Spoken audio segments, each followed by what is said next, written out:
Let's go, Rider Nation. I'm ready. I'm ready. Yeah, here we go. Here we go. It's a feeling now. Get 'em high, get 'em low. 'Cause we're dealing now. Everybody's giving it all they got. 'Cause we're ready. Welcome to the Piffles Podcast, your Saskatchewan Roughriders fan podcast. Thanks for joining us here this week, and it's been a while. We all got man colds last week. I'm still suffering from it. I didn't think I was going to live. Man, cool. And I had the plague. Like I was on death's door.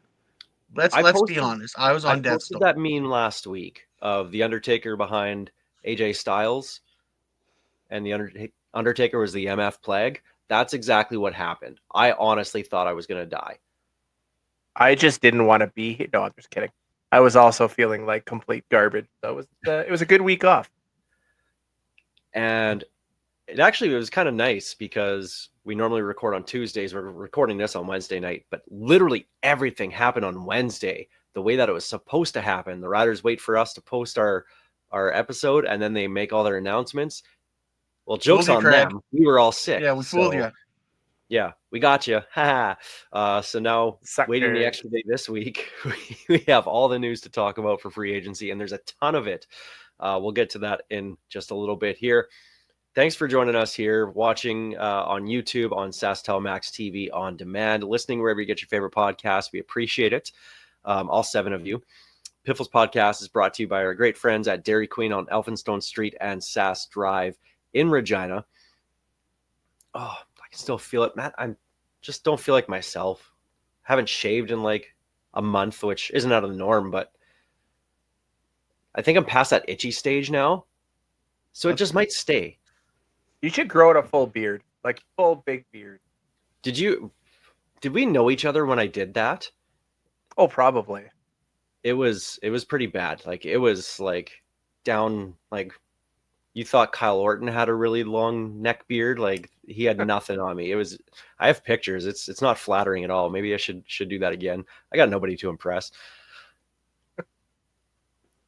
But I don't think people want to hear about it. I think they want to hear us talk about the Riders and free agency and everything that happened. So, gentlemen, let's jump right into it. Let's get to the opening kickoff.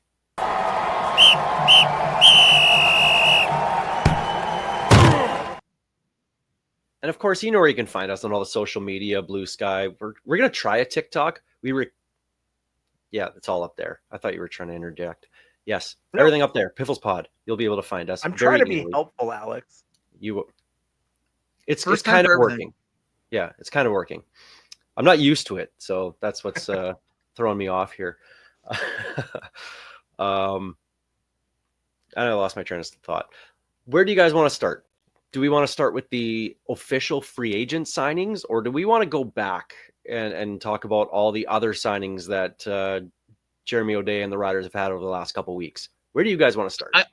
I think we need to talk about start with O'Day and his amazing job for apparently doing nothing, because he did what he wanted to do and what he should have done, and that is lock down his core. This team was already a win gust out of first place last year, and they didn't need to change a lot, and you could tell that's where he was going. He brought back everyone he needed to bring back, with the possible exception of Joe, but he's going to the NFL, so I can't fault him on that one. Like, this is the amount of signings that he's done is that outside of free agency is amazing.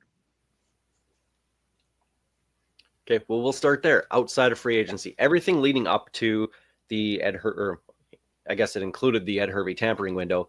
That we need to take our flowers for. We created that. I am sorry. I went and I looked. We are the first instance of ever saying that. Now everyone's adopted it. And Ed Hervey took advantage of that again this year as he signed almost literally everybody, all the big names on day one. Whatever. We think like 10 minutes of opening. An Ed Hervey free Ed Hervey tampering window.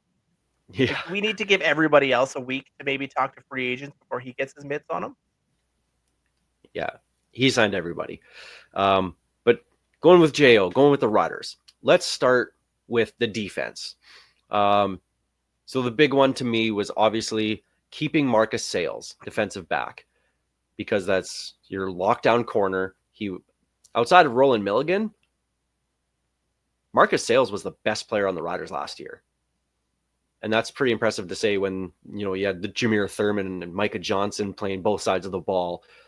Sales was unbelievable, and keeping him, he was the number one must sign on the free agent list. And it felt like it was not happening, and then it did. And just the relief of knowing that the secondary was going to be set after that was just excellent. So Marcus Sales back in green and white, and it's a 2-year deal too. So it's not just bringing it back for 1 year.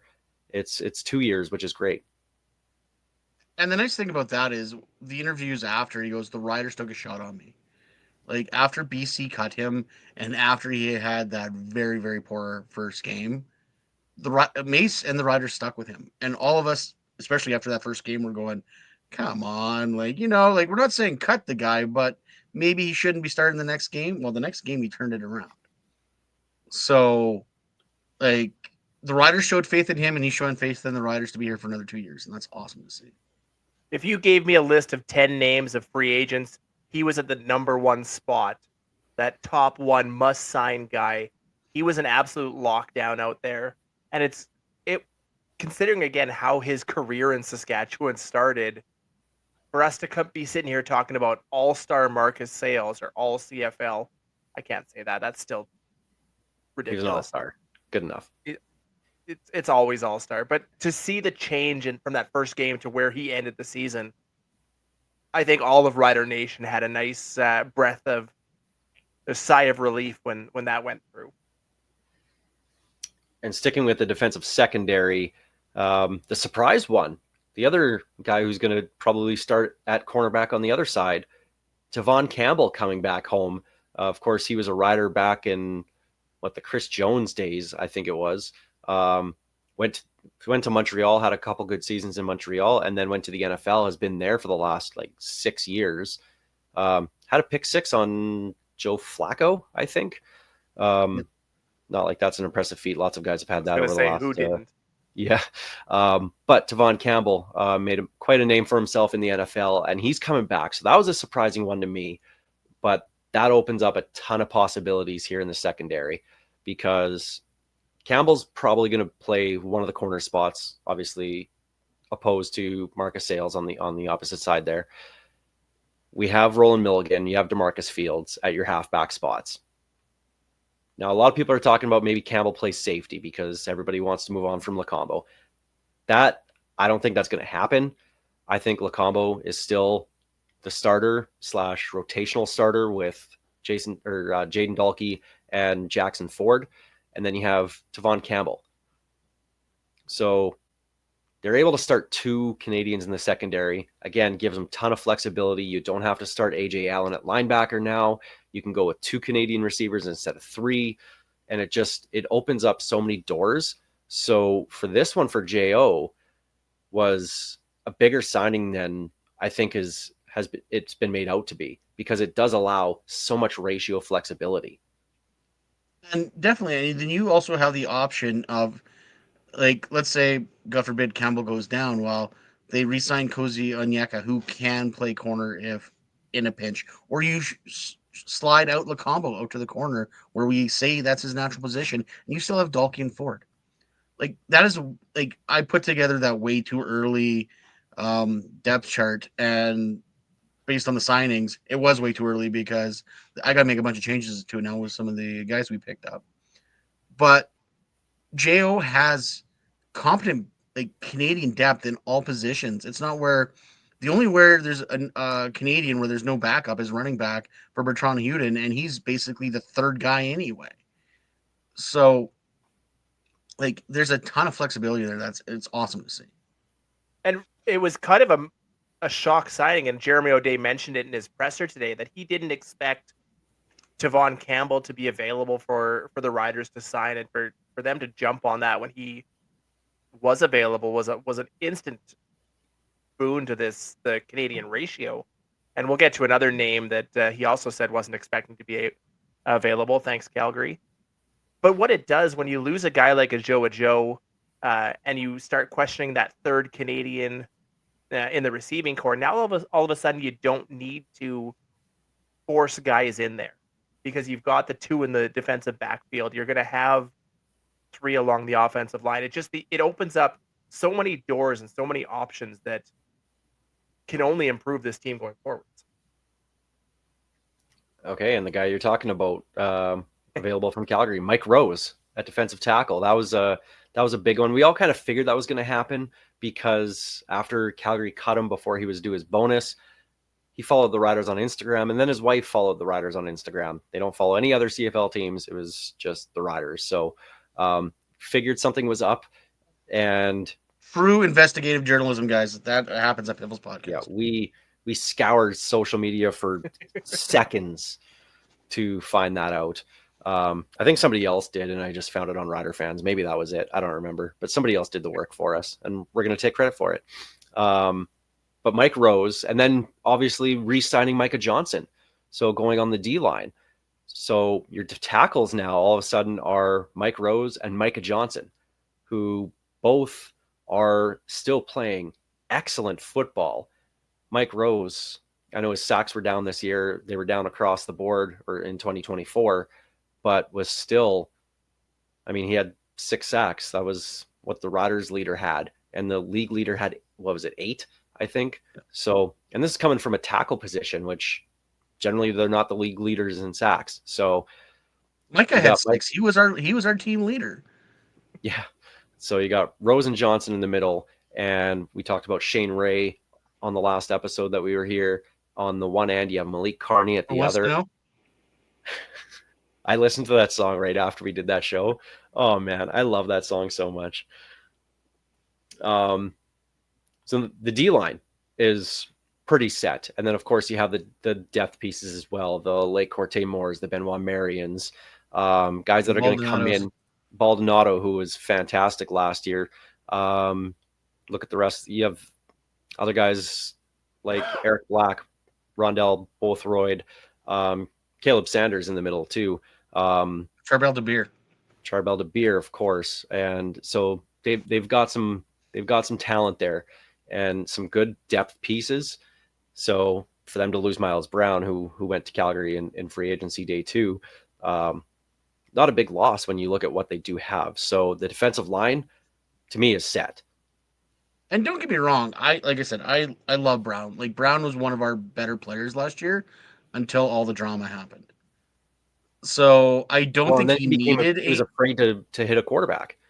Well, and that's it. So I don't think it was. I don't think he needed to change scenery. I think he needed more headspace. But unfortunately, he's still going to play against Winnipeg. And if Zach Collaros goes down, those Bomber fans are not going to leave him alone.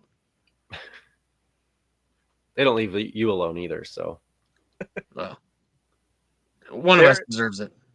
There are opposing quarterbacks right now in this league that are having nightmares looking at that Riders defensive line. I ask anybody to put that line up against another team and tell me they don't come out as the best unit. That top 4 is terrifying. They just got to stay healthy. Ottawa Red Blacks player whose names escape me right now says we got the best defensive line in the league, and it is, who is it? Receiver. Braylon Addison. Yeah. Yeah. He responded to my depth chart, and he goes, "That is the best defensive line in this league." And I'm like, yep, it is. Yeah, that's a very strong front 4, and if they can constantly get pressure on the quarterback, that's going to. I mean, obviously, I think the secondary is going to be better this year. Another year together in the system, they're all going to, know each other, understand the system, and we saw it in the early 2000s. They got better year after year after year. I'm expecting that to happen again in like this situation here. So, but Corey Mace's defense we've talked about is predicated on the front 4 getting pressure, and these front 4, assuming that everybody stays healthy, is looking like they're going to do that job. So fingers crossed on that one, because if that secondary doesn't have to cover for, 6-7 seconds, our defense is going to be lights out. Other names, at least on the defensive side, before we flip to the offense, you mentioned Kosi Onyeka as well, to being re-signed, and a defensive lineman, Jordan Smith, was signed as well. And over the last couple weeks, when we haven't been here, Roland Milligan added another year to his contract, which we all love, and CJ Rivas restructured his contract. So hopefully he got more money, because that guy deserves, after the year that he had, again, overshadowed by someone like Roland Milligan and Marcus Sales and Jameer Thurman. Rivas was incredible last year too. A guy who deserves a raise. I just want to go back to Smith for a second. I watched a bunch of video on this kid. He's got a wingspan on him. He kind of looks like a Yes. skinny Willie. That's what it was. He, yeah, Willie Jefferson, Steve. You don't have to make that face anymore. Do not touch Willie. Phrasing. Good advice. Phrasing. Yeah, that was the thing I thought of when I saw, because he's like 6'6", 255 or something, and long arms. And the first thing I thought was like, that's Willie Jefferson. Mhm. So if the Riders can get their own version of Willie Jefferson again, then that would be excellent. Yeah, the clips I saw him from, because he went to University of Alabama, Birmingham, so go Dragons. But yeah, he definitely has a motor on him, so hopefully that translates up here. Okay, well, we'll flip over to the offensive side, and this is where things kind of got interesting. We were waiting for it, and it did finally happen. Mitch Picton being re-signed, and adding in with him another Canadian, Tommy Neild, who was with Toronto the last couple of years, so some familiarity with Coach Mace. So there's your depth pieces for Canadian receivers. You have Sam Emilus, you have Kean Schaefer-Baker starting. You could start Del Duncan Busby based off what we saw from him last year. He looks like a budding star ready to go. Well, here's your depth pieces. So you have that ratio of flexibility in the defensive backfield we talked about. Now you have it in the receiving core. And depending on whether Sean Bain Jr. is ready to go or not, maybe they only go with 2 Americans and 3 Canadians to start the season if Bain is on the injured list. Maybe someone else steps up in training camp and you do only go with 2 Canadians and 3 Americans. You still have that spot in the defensive backfield to kind of make up for it. So there's tons of options. And I think that was the key thing for Jeremy O'Day going into this, not just the free agency in February, but just this off season, was, okay, we saw how bad the injuries got, especially to our Canadians last year. Let's make sure that we're addressing that. And with the name signed, we're bringing back Canadians and we're bringing in Canadians. So there's lots of options here. I was really surprised when you could see that they were changing the ratio to Canadian receivers, and then they signed Neild. I honestly thought Picton was hit in free agency. I'm not disappointed they signed him. He does everything the right way. He's practices hard, comes in games hard, plays special teams, does the role he has to do, local boy, rider through and through. Does all the PR stuff and all the going to schools, and he's a rider through and through. So I'm glad he's back, but I'm not gonna lie, it kind of surprised me that he was signed, because I thought there was no spot left for him on this roster. That one's kind of grown on me again. It just doesn't feel like the Rough Riders would be the Rough Riders right now without Mitch Picton roaming the sidelines. He's a high quality depth guy. He's not a guy you want as your 4th, 5th receiver, but he's a guy that can go out there and play every position across the board and play them adequately enough that you're not hurting out there if he has to come in. I'm kind of glad he's sticking around for at least another year or two in Ryder Green. And the last re-signing before the The one that we all went, really? Yeah.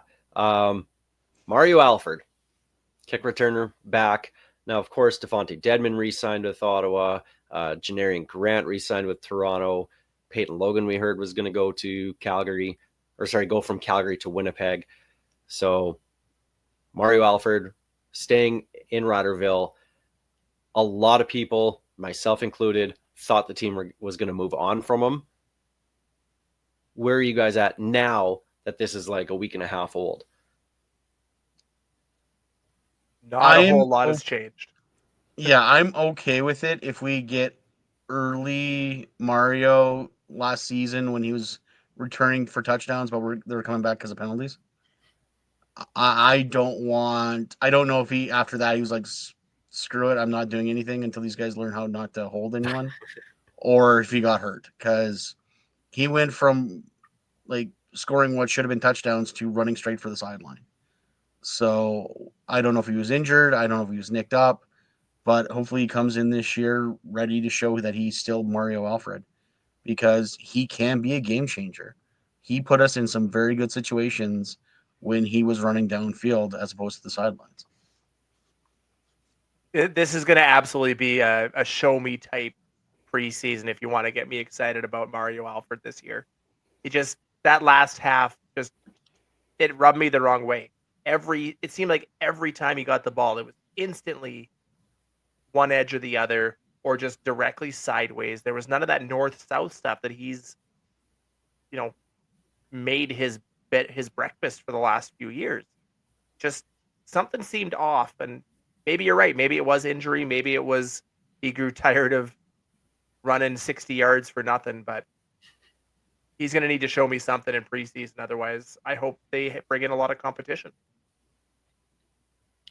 Well, and that's the thing is they have guys that can compete for that.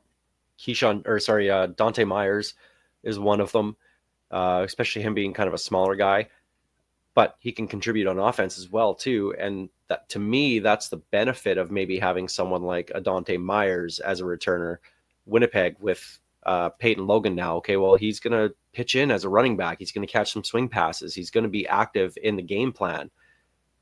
Mario Alfred's not going to do that. And unless you're, the Mario Alfred of 2022 and 2023 setting records for this franchise, is it really worth that roster spot? With what we saw last year, maybe it's not.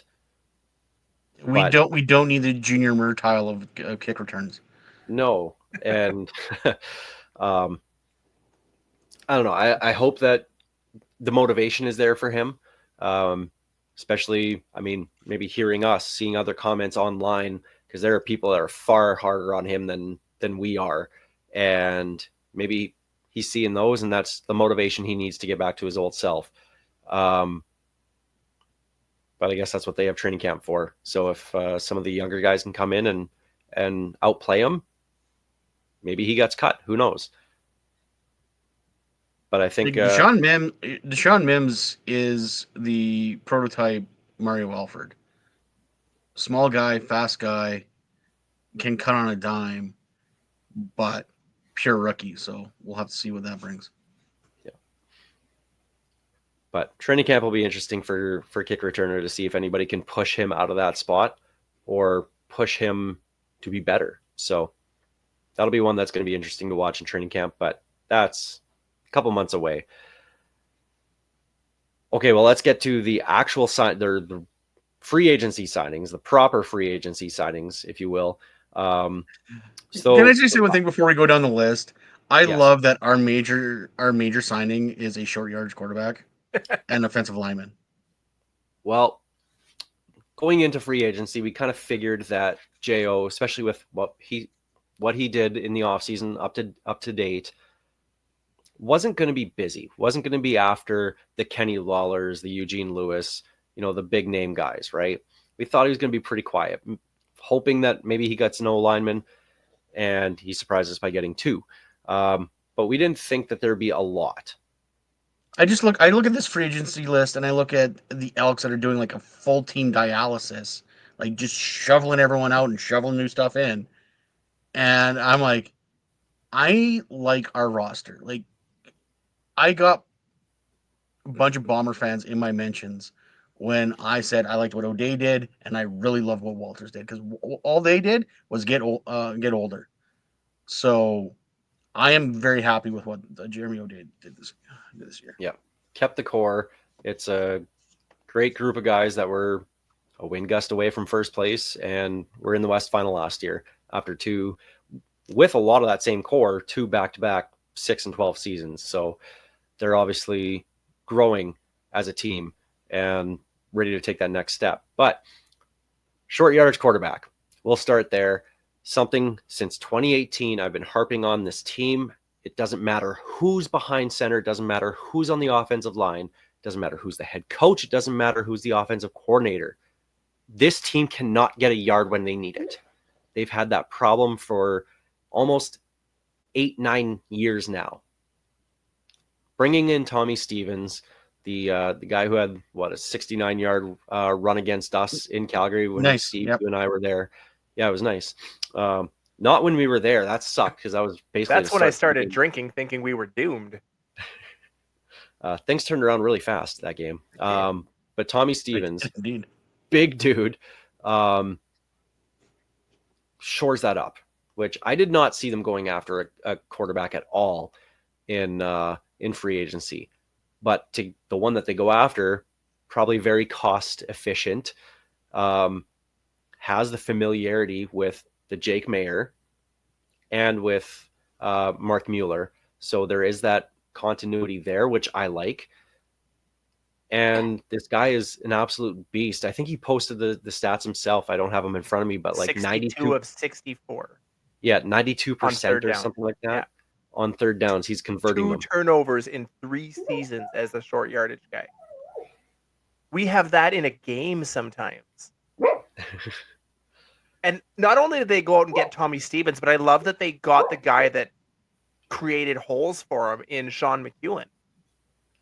Like that the one weakness we had, if we had to pick one, was short yardage and shoring up that particular play. And I think we could not have possibly done it in a better fashion. My only concern is how are you going to figure out this quarterback situation? Because obviously Harris is going to be dressed, Mayer is going to be dressed, Stevens is going to be dressed. They're very high on Jack Cohn. They seem to have an interest in hires. So you put Cohn on the PR, there's a good chance that someone might try to pinch him. That's what paper cuts in camp are for. It's a good problem to have. Just list Tommy Stevens as a DB. There you go. It could be worse. We could be going into the season with Jake Dolegala, Shea Patterson, and Chris Streveler as our backup quarterbacks. Just saying. Those were our backup quarterbacks, except for in your dreams. In my dreams, we had Chris Streveler as our backup. No, we got a guy who's still good at short yardage. And the O-line. Going in, we were expecting, hopefully, we would get one. First name that came out during the Ed Hervey tampering window was Philippe Gagnon from the Montreal Alouettes. So he's a right guard. So you spot him at right guard. We thought, okay, that means Logan Furling's going to be at center, and you have Zach Fry at left guard. And of course, you have your Hardrick and Tate, or whichever other American wins left tackle. So you have your 2 Americans at tackle. There's your 3 Canadians, and you have possibly Zur as the 6th man. Which to me, honestly, didn't look too bad, especially with the growth of Zur last year. So I didn't hate it. I didn't like Furlan being at center, but I made my peace with it. Like I said, if you put him at center, then you lose all the flexibility of having a guy that can play every position, because you're not pulling your center to put to put your 6th man as center. And then O'Day surprised me today by signing a center. Yes, Sean McEwen, and not the really terrible radio host out in Alberta. It's on the Wolf now, some syndicated show. It's awful. He's terrible. Might be the worst FM host I've ever heard in my life. And we listen to the Wolf at work. Please take it easy on the Harvard strays. I would like to be invited back. Okay. He's terrible. Come on. I will first admit. We're crashing Mars, and they're in Edmonton, and Z99 pays them to syndicate their show. They're terrible too. We can go on forever about syndication is ruining radio. Maybe you and I will do an offline on that sometime. All right. We'll bring Mark Johnson on here. He can tell us all about it. As he's in every market now. Some of the texts I have with Mark Johnson. about radio. Sean McEwen. Anyway, the football player Sean McEwen. Three-time All-Star, all CFL, whatever they want to call it, at center. So now you have him at center. You have Gagnon at right guard. Okay, you slide Furlan to left guard, and then there's that injury replacement. If a tackle goes down, Furlan can slide out, or center goes down, Furlan can slide in there, and then presumably Zach Fry is your sixth offensive lineman, which sucks for him after starting so much last year. Now he gets, I don't want to say he gets a demotion, but loses a starting spot. And while now Zur is off the active roster, assuming that they only carry 6 offensive linemen like they did last year. But overall, on paper, it makes that offensive line that much stronger. So O'Day goes out and takes an area of, it wasn't weakness, not with Edwin Harrison coaching them. I'm not going to say a strength, but a pretty good group, and made it even better. And now that starting 5, I put them up against anyone in the league right now. Like last year, the team was very good at protecting the pass. Run, we need a little work. Hopefully this year, especially on short yardage, as we already discussed, Steve's right. McEwen is very good at opening holes for the short yardage. So, and Gagnon was on the Alouettes were the highest graded line last year. So You know he what was a very important part. you know what I liked about Gagnon's? The Riders put out the video of his highlights and circled them. The first couple were him just absolutely pancaking bombers. I'm like, that was not done by mistake. That was well done by the Riders digital team, and I laughed at that. I also enjoyed the Securis the bag. That was on the announcement. Yes. That's Yes. the little things. Got to take the little joys in life. I got him at the Riders social media team has definitely their video work is great. Graphics work, I have a few things like final score. Let's Final talk score. about spacing people. But yeah, no, like the Rider digital team is getting it's fine in their group. I'm enjoying it. I think it's Blake who does the video. Blake, yeah, he's I've done been- a fantastic job. Yeah. So that offensive line now all of a sudden is looking pretty stacked, and there's depth behind it. And if they get, look what we did with, I don't want to say with scrubs, but with 13 different starting offensive linemen. Look what we got last year. Like we were starting guys for literally one game just to have a guy play tackle. We were having guys that we flew in a guy from Auburn. we're For one playing game. out of position. We had Micah Johnson playing offensive line for half a game. This is how decimated it was. And they still held up pretty damn well because of Edwin Harrison as their coach. He coached them up so well. Imagine what he's going to do with all-stars like Sean McEwen now and Logan Furlan for another year, and now Philippe Gagnon. Like, I'm excited to see this offensive line and to see the Full next season step. Yoshi. Yeah, and that's another thing is basically getting Hardrick back.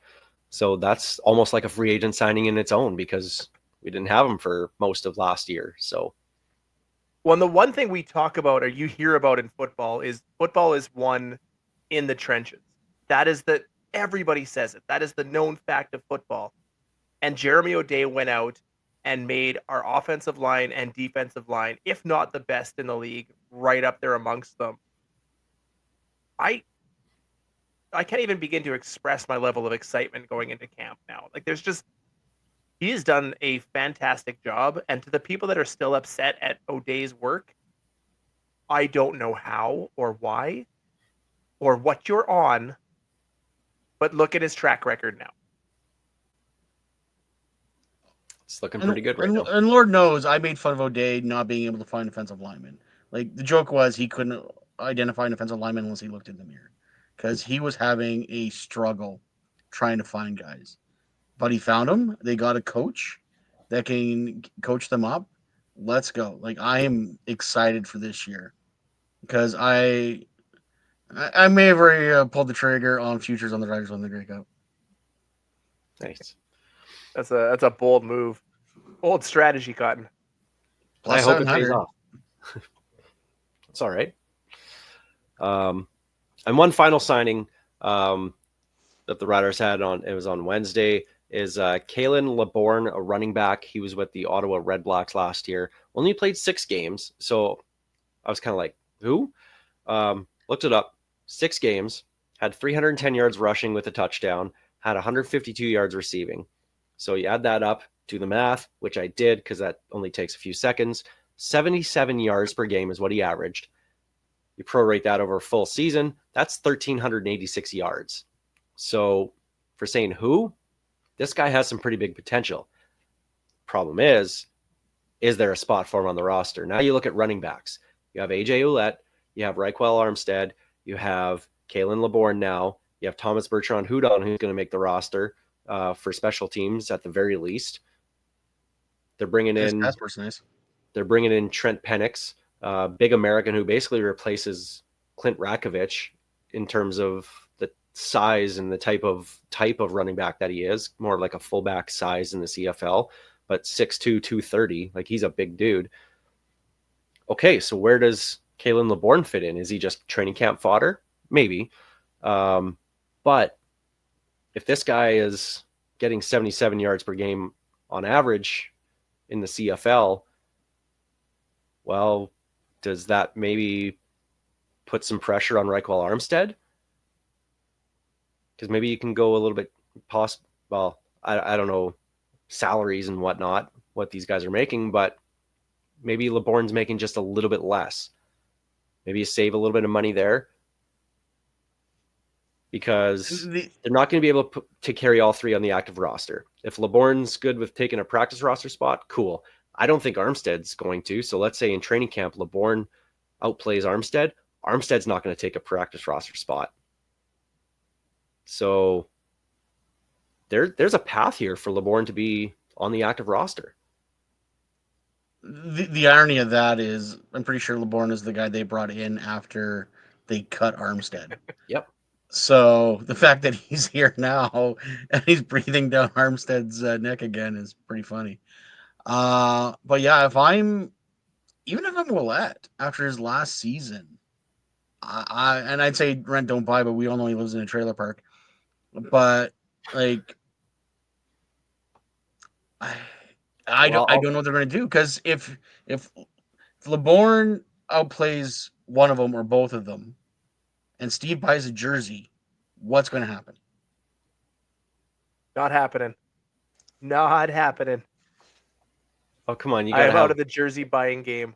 You got to have an MVP jersey sitting around that you didn't pay for. Oh, I do. I have several of them. That needs a name on it. Don't tempt me. You were saving one. If he posters some poor Bombers DB in the preseason, because Lord knows we're playing them both preseason games, that name's ending up on a jersey. Probably. And then I'll be sitting there at the Lancaster Tap House, waiting with my fan club, hoping to God he gets some playing time.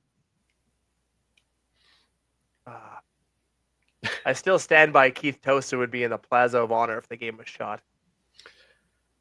I'm glad that's the hill you're willing to die on.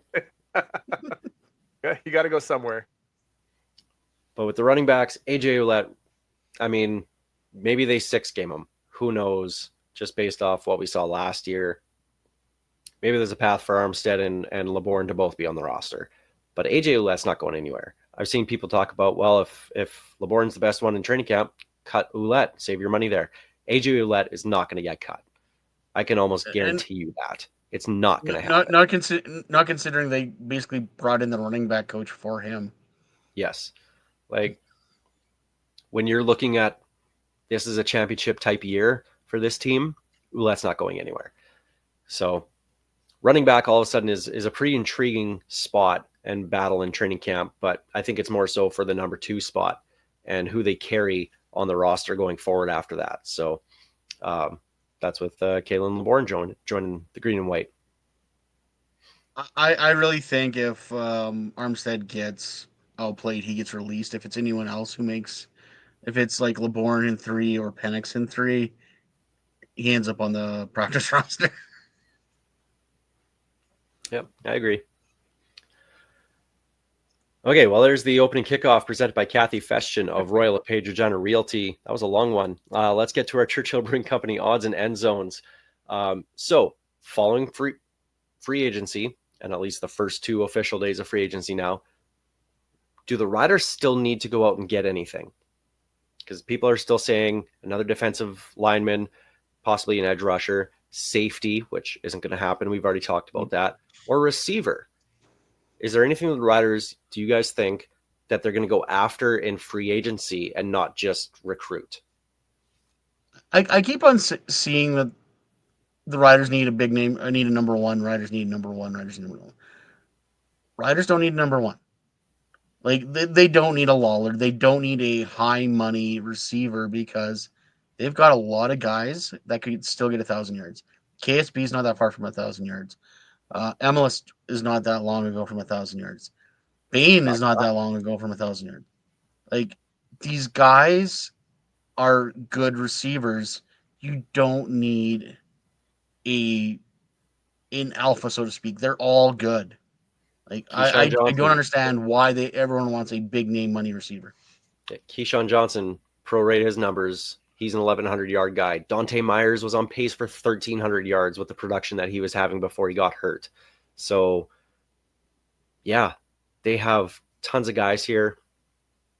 This is a recruiting position. You don't spend the big money there. You've looked at teams that have spent big money on receiver. It doesn't usually pay off. Pun intended. I think the only thing that they're lacking, I agree that you don't go out and make that move, but the one thing that this team has lacked, at least the last couple of years, is that guy that can change a game at the blink of an eye.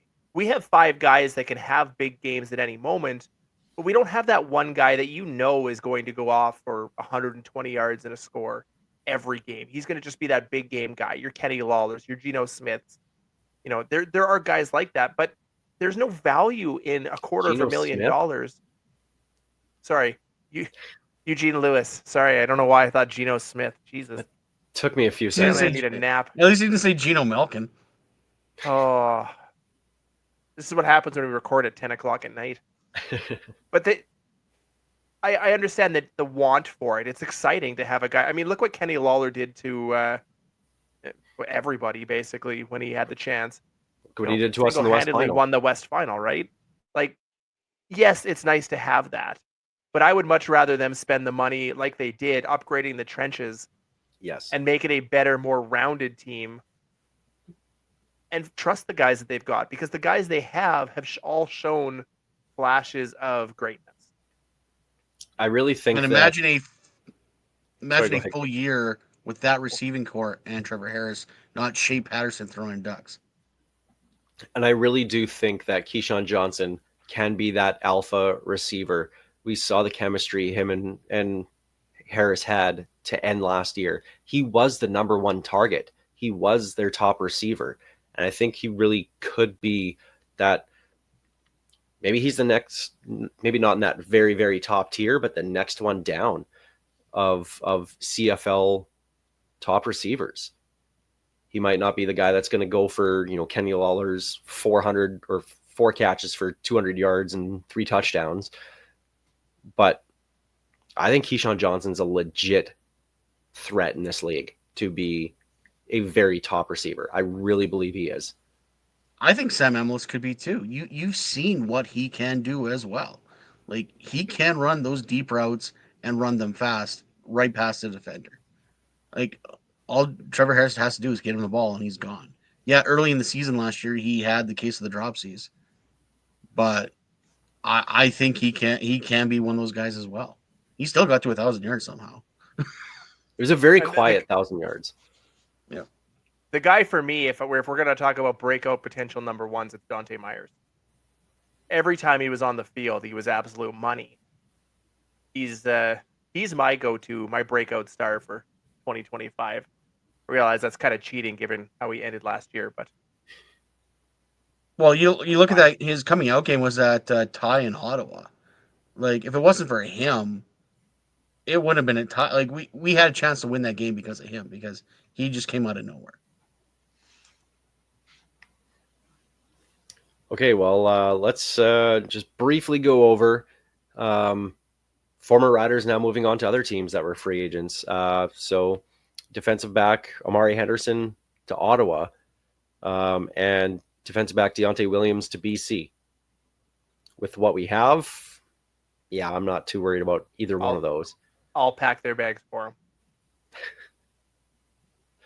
them. Godfrey Onyeka, defensive back, going to the Calgary Stampeders. Greg, I know you have thoughts on this one. The best thing about this one is I finally get to pick a favorite on Yeka because it was a struggle, and now cozy for life. Heart emoji. Linebacker Adam O'Clair goes to BC. A good solid depth move there, obviously, with the emergence of AJ Allen last year. I thought made O'Clair a little bit more expendable, and with the flexibility they have in the ratio, you don't need to start a Canadian at linebacker there. You can go with CJ Avery. So as much as I would like, fans are losing it. They are so upset that BC did not upgrade their linebacking core, and apparently Eau Claire's a sign of that, because that means they're keeping their linebacking core with the Canadian position, and they don't want it. O'Clair was pretty damn good for us last year. So Mhm. that's to me, that's a good signing by BC. Whether he's going to be a starter there or a rotational guy, but honestly, I don't think it hurts the Riders. Would I like to have him back? Yeah, sure, but you can't keep everybody, right? He was in my second tier of signs. Like I would like to have him back, but he's gone. Okay. Looking at the list of guys we lost, from an individual player standpoint, he might be the toughest one to replace himself. But I think on the roster, I don't think we'll notice much of it. I'm not too concerned. Well, and you hope that Nick Weeb is fully healthy come start of training camp. So there's another Canadian linebacker right there. So got to go younger and cheaper, right? Jareth Stearns, receiver, going to Winnipeg. And I don't know why people are terrified of a fourth or fifth receiver, but that's what it seems like. Is Rider fans are like, oh, I sure hope he doesn't come back and haunt us. Stearns is fine, but come on. This is like Ryan Smith going to Winnipeg, and everyone's treating it like Weston Dressler going to Winnipeg. Yes, he will make catches against us, and I guarantee you, Labor Day, if he torches us for a touchdown, it's going to be, see, we told you. Yep. It doesn't matter if the Riders win by 60 points. We're still going to hear about they told us that Stearns is going to burn us. It's a good move for him, but he does what Nick Dembski does. So I don't know. Well, and with what Winnipeg signed too, like, is there even a starting spot for him? I don't know. We're talking about a guy who averaged 40-ish yards a game. And we're talking about him like he's a Eugene Lewis or a Kenny Lawler. Like, does it suck to see him go to Winnipeg? Sure. Is he a dependable second down receiver? Sure. Is he going to make or break a roster? No. This is not that big a deal. Rider fans need to take a step back from the keyboard, relax, and look at who made him expendable. Your Dante Myers, your Keyshawn Johnsons, your Del Duncan Busby's even, I think, surpassed him. Like, there's a lot of depth. He was going to have to jump over a lot of guys to get back on the field as it was. I wish him none of the luck in the world in Winnipeg. That's not true. I hope he has a great time in an 0-18 season. At the Palomino? But like I said, though, I blame Dusty for this, calling him Mr. Second Down, because like that was a real Rod Black move, Dusty. Like, that's what he was for the first couple games last year, though. Yeah, and don't get me wrong, like, him and Trevor Harris had a chemistry that was unexplained, but then Trevor Harris met Keyshawn Johnson and was like, okay, this is my dude. Joining Stearns in Winnipeg is going to be Shea Patterson, quarterback. So cool. If Claros goes down, I know that Patterson won his first start against the Bombers. That was his best game. He got progressively worse each and every start. and I was hoping the best for him. I liked how he started last year when Harris got hurt, especially that game against Winnipeg. It was just one of those, okay, you're making your first career start. You're going up against, this at the time 4-time Grey Cup, West representative. So you go up and you beat a good team, and you look pretty decent doing it. So, okay, there's something to build on. And he flatlined and then dropped off. So, hey, cool. If it's going to Winnipeg, go. And I Bombers want fans to- are Go ahead. No, go ahead. Say your part. Bombers fans are using that game against Winnipeg as some kind of like, hey, he beat us. He's got to be good. This was early season Winnipeg. Who wasn't beating them? Let's maybe take a step back at that. They were not that good to start the season. Plus, it was if I remember correctly, it was the Obsidian game, and Yeah, it was the game where Ajoa just gotta Joe get- made Adam Bighill look like an absolute child out there. fantastic. Well, but really, if I'm a known number 2 quarterback or a backup quarterback in this league, and I watched that Grey Cup game, and Mike O'Shea put Zach Collaros out there with a finger hanging off his hand, refusing to play another quarterback. Why would you go to Winnipeg? And this surprised me because I was like, you couldn't get Cameron Dukes away from Toronto? No, they couldn't. They couldn't, apparently. I mean, Dukes re-signed there, but After they signed Patterson. that was confusing to me. Like, you guys couldn't have came to terms with like, we knew Patterson was going there. Like, really? You guys picked him over Cam Dukes? I know Dukes kind of regressed a little bit last year too, but there's way more potential in Dukes than there is Shea Patterson. But you've got but the backup / short yards guy is going to be Strevy. So I don't understand why a Dolegala is there or a Patterson. Like, they're going to bring up some guy from the States who's probably going to be their third string, because you're not going to sign Dolegala or Patterson to develop on your practice roster. Yeah, that would make no This sense. signing makes no sense to me in any logic. I've been trying to figure it out. Here's what it comes down to. You look at Kyle Walters, he had success picking up a Ryder cast-off, and now he's trying to mimic that by doing it over again with Dolegala and Patterson. The problem is neither of them are very good at being that QB1 Quarterbacking? in this league. Yeah. I mean, if you've watched their backup quarterback, the inability to quarterback is maybe a necessity to be backup in Winnipeg. Good luck to Shea, but yeah, this is just a weird one. Don't get me wrong. If they didn't re-sign Strevler, yeah, Shea Patterson all day. He'll Then it be your makes sense. cheaper. He'll be your cheaper Strevler knockoff. Go ahead. He's Strevler you ordered on Temu. Fine. But it makes no sense. And I just And realized also, thank you for being such a big supporter and fan of the CFL and myself personally. Let's talk about Strevler. I was waiting for that to happen. Right. I was almost going to just do it myself to get it over with. it's still like I don't know what Winnipeg's doing, and that's good. Like, what Walters has done this offseason, I think he's trying to get fired. At this point, it makes no sense to me. The only smart thing he's done is let Adam Big Hill walk away. Like, home Grey Cup, and this is what you're trotting out there. Oh boy. And It's hard for me to agree, though, because they've been to the Grey Cup 5 straight times. So they clearly have I the understand recipe. that, but they're not getting better. They're regressing. Oh, I agree. But at the same time, like, I think the gap between them and every other team in the West has shrunk considerably over the last year and a half now. But they're still the team to beat in the West. I Whether don't we know like if the they Third are. best team at best. They're third at best this year in the West. I mean, I had them missing the playoffs last year, and for the first half of the year, I was looking pretty good at that bold prediction. But they are still a solid team until somebody knocks them off.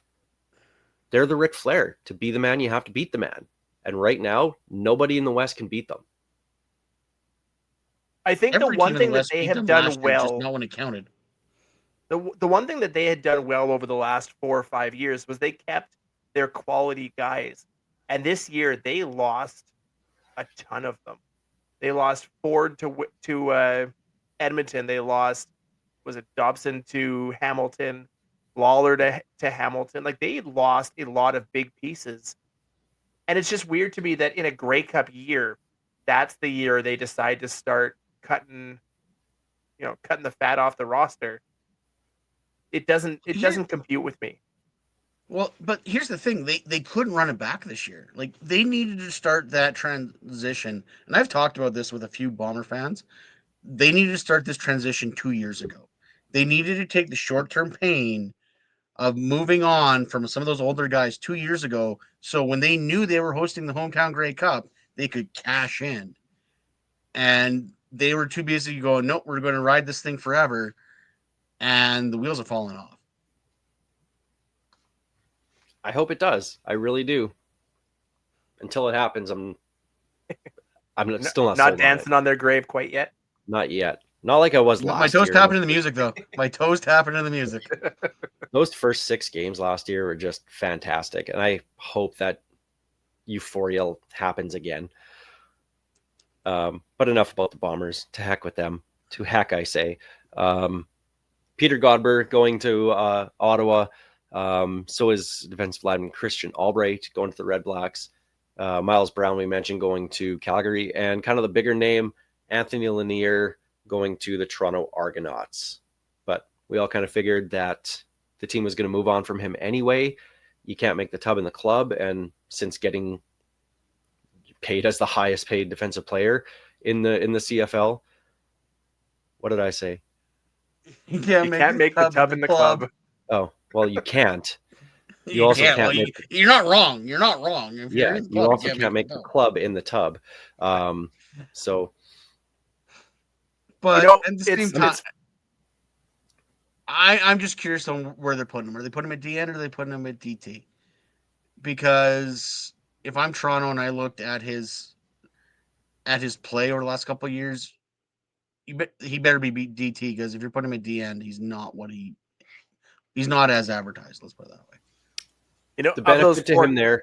Sorry, Steve. The benefit to him there is they do have Jason Shivers as their defensive coordinator, who was with him here in Saskatchewan, so he does know the best place to use him.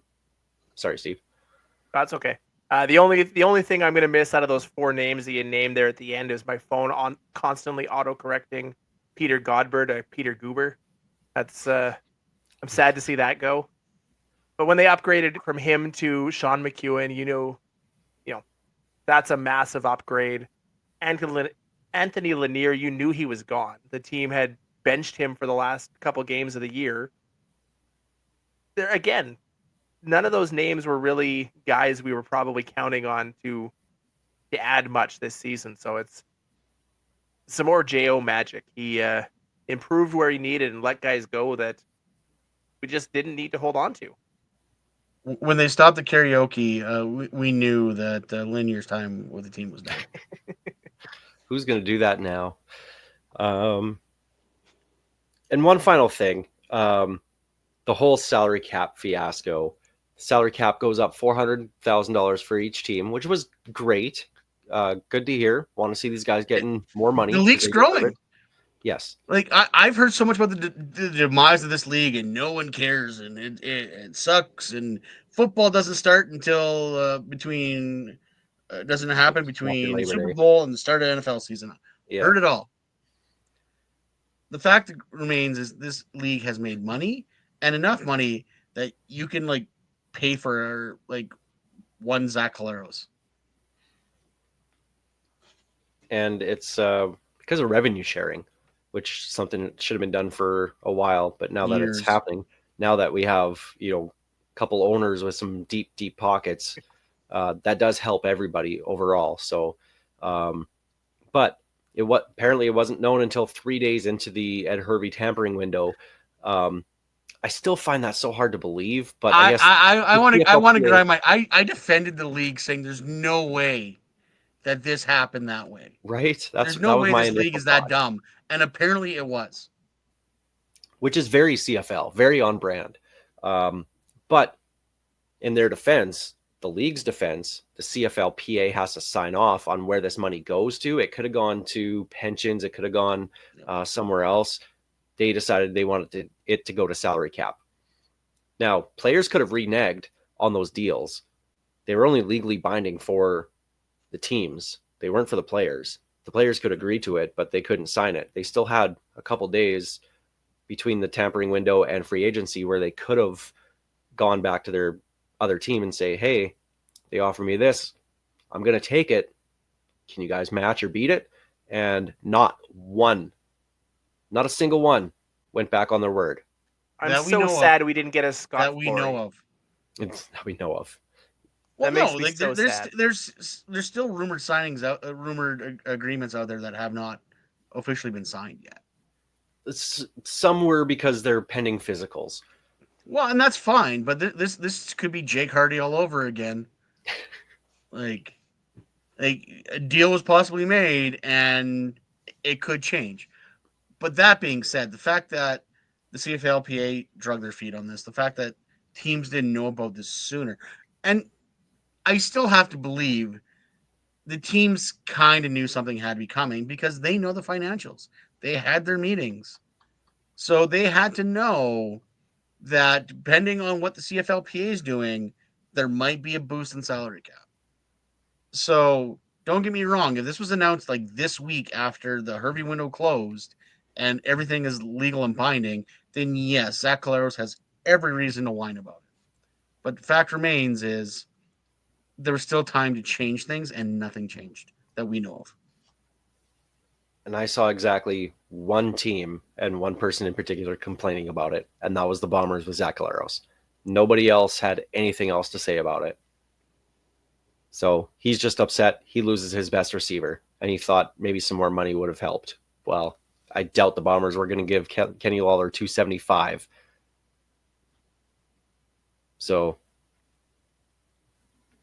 sucks to suck, I guess. And this is why I love everything Kyle Walters has done this year. And there we go. Actually, I almost called this show the Jeremy O'Day Appreciation Society. I should probably called it the Kyle Walters Appreciation Society because I love everything he done. We can do that later. We can do that another time. When they start 0-4?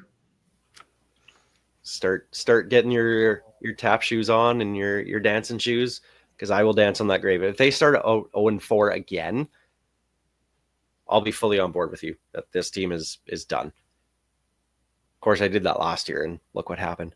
Yeah. Well, we'll leave it there. We can dance on their grave a little bit more next week. I got nothing else. You guys got anything? Go Sports. Nope. Go Sports. There we go. I don't even know how to end on that. This has been the Piffles podcast, I guess, brought to you by Dairy Queen on Elphinstone Street and Sass Drive in Regina. Special thanks always go out to Kathy Festian of Royal LePage Regina Realty and Churchill Brewing Company for their support making things happen here for this show. Thanks for watching on YouTube or SaskTel Max TV on demand, and listening wherever you get your favorite podcasts. 1 second. Oh, We forgot to talk about Bet on Yourself, Sean Lemon. 2 more games. oh, Not even in the league, and he got 2 more games. That's like the epitome of infinity plus one. I was going to make that joke. I was setting that up. I will Boom. say, since we're talking suspensions and stuff like that, and I didn't bring it up here. Demario Houston getting cut in Calgary, facing domestic Good. charges. I was not surprised by the team, like the Stamps in the league, not saying anything when it first came out because of legal matters. You're probably best at that point to not say anything at all. Let the legal process work itself out. And if charges get dropped or whatever, you welcome him back, and you just don't say anything. It's just PR. That's what you do, right?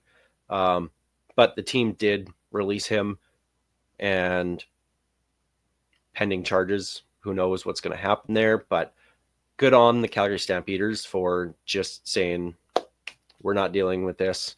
We have better integrity than that, and we're moving on. So good on them for doing that. The only thing I didn't like about the release of him is they released the press release with Dave Dickinson saying he wishes him well. Yeah, Like, that was odd. It's just, that's one of those you throw his name in with a bunch of other guys you release, and you wipe your hands of it and you walk away. You don't give him any kind of accolades on the way out the door. Just like you said, wipe your hands, walk away. The team has released Demario Houston, or that's it. That's all you say. That's all you It need. needs to be So that was one line on a press release. That's all it needs to be. Yep. Yeah. That was just a very odd and unnecessary addition when you're talking about a guy facing domestic violence charges.